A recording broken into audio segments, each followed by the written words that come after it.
Hello friends, welcome to great Indian कीड़ा। दोस्तों, हमें जिंदगी में कभी भी हार नहीं माननी चाहिए। फेल और पास होना तो सफल होने का ही एक हिस्सा है।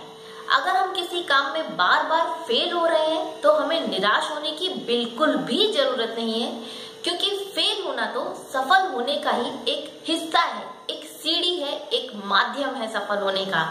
जिन लोगों ने लाइफ में बहुत सफलता हासिल की है, एक नया मुकाम हासिल किया है, वो लोग भी अपनी लाइफ में कई बार फेल हुए हैं, लेकिन उन्होंने कभी हार नहीं मानी, हमेशा लगे रहे, डटे रहे और आगे बढ़ते गए।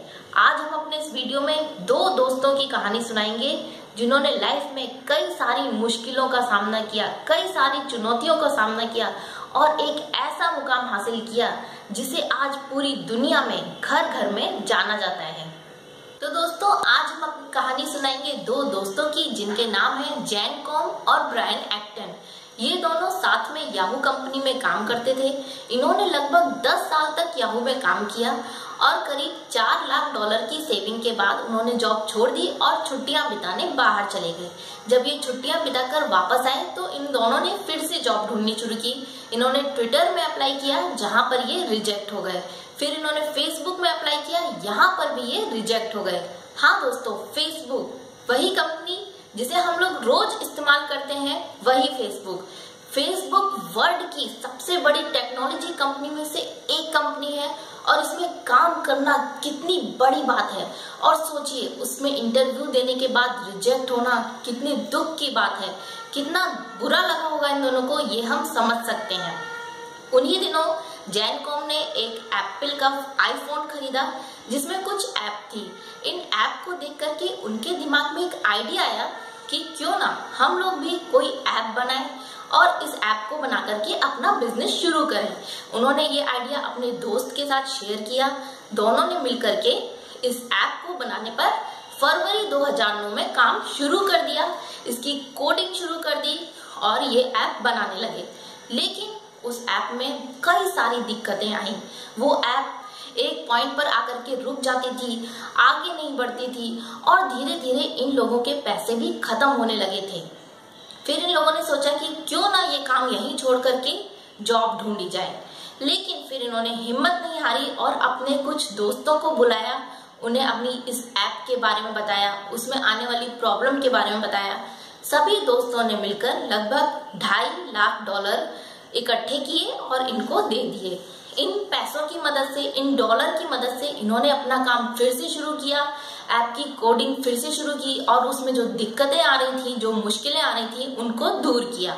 और नवंबर 2009 में इन्होंने ये ऐप लॉन्च कर दी और रोज इस ऐप में कोई ना कोई फैसिलिटी ऐड करते रहे, इसको और इम्प्रूव करते रहे।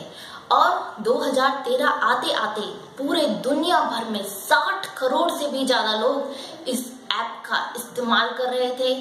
और फिर आया वो दिन 19 फरवरी 2014 जब खुद फेसबुक कंपनी, जी हाँ वही फेसबुक कंपनी जिसमें एक दिन दोनों इंटरव्यू में ही रिजेक्ट हो गए थे, उस कंपनी ने आकर के खुद इस ऐप को $19 बिलियन में खरीद लिया।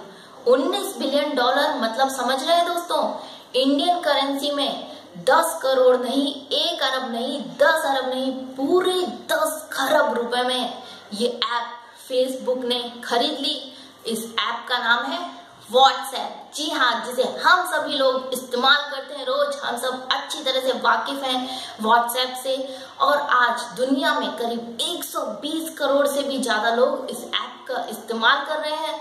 तो आपने देखा कि कैसे इन दोनों दोस्तों ने, इतनी मुश्किलें आई, एक समय इनकी ऐप भी नहीं चल रही थी, इनको जॉब भी नहीं मिल रही थी, इनके पैसे भी खत्म हो गए थे, लेकिन इन्होंने हिम्मत नहीं हारी और आगे बढ़ते गए और आज ये खरबपति बन चुके हैं। और इन्होंने एक ऐसी ऐप हम लोगों को दी जिसका हम लोग मजे से रोज इस्तेमाल करते हैं। तो आप भी कुछ नया सोचिए, कुछ डिफरेंट सोचिए, लेकिन हार मत मानिए, लगे रहिए, आगे बढ़ते रहिए और हमारे चैनल को सब्सक्राइब करना मत भूलिए, क्योंकि आगे भी हम आपको कुछ ऐसी ही मजेदार कहानियां सुनाते रहेंगे जिसे सुनकर आपको आगे बढ़ने की प्रेरणा मिलती रहे। Thanks for watching great Indian कीड़ा।